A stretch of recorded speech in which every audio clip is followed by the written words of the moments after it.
I want the listeners to remove all disbelief from their hearts, believing that Jesus did and will do what we cannot do, and that leaves us anxious. Introduction. Jesus died. Then Joseph of Arimathea took his body, wrapped it in a new linen cloth, and placed it in a new tomb, dug in the rock, closing it with a stone. The women guarded the place where they put it. The Sabbath ended at sunset that day. The women went to the market and bought herbs and perfumes, or harvested the raw materials and prepared the perfumes themselves, which they would use to anoint Jesus' body. Maybe they worked all night, getting everything ready. When the day was breaking, they went to the garden where the tomb was. But, along the way, a question troubled their minds. Who is going to remove the stone? There was a huge stone, which had been rolled to the entrance of the tomb to serve as a door. She could weigh 2 tons. What did that stone prevent? 1. The stone represented the end of service for Jesus. 1.1. They prepared all night, but they could not even pay their last tribute to Jesus, since they did not have access to his body. At that time, service to God was prevented for women. In the temple, only the Levites, and only men, could perform the entire religious service.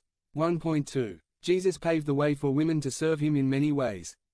They supported their ministry with offerings, as Luke records 8.1-3. Now, that stone to human eyes sealed the end of Jesus' ministry and also the end of these women's service to him.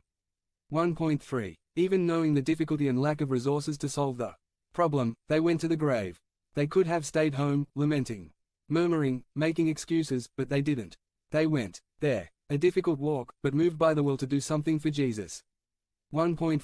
For these women, serving Jesus may have been the only opportunity to provide service to God, with personal and meaningful participation. Maybe this has given a new meaning to them. But now it was all over. For Jesus was dead and buried. 456. 1.5. How do you feel when something that is meaningful to you is abruptly excluded? Are you sad, anxious, worried? That's how these women were. 2. The stone represented the end of all hope. 2.1. Jesus died, and death is an impossibility for all men. They only thought about paying tribute to their rabbi who was dead, since they had no hope of finding him alive. 2.2. It is true that Jesus resurrected some people while he was alive. But now that he was dead, who would resurrect him? What would become of his life?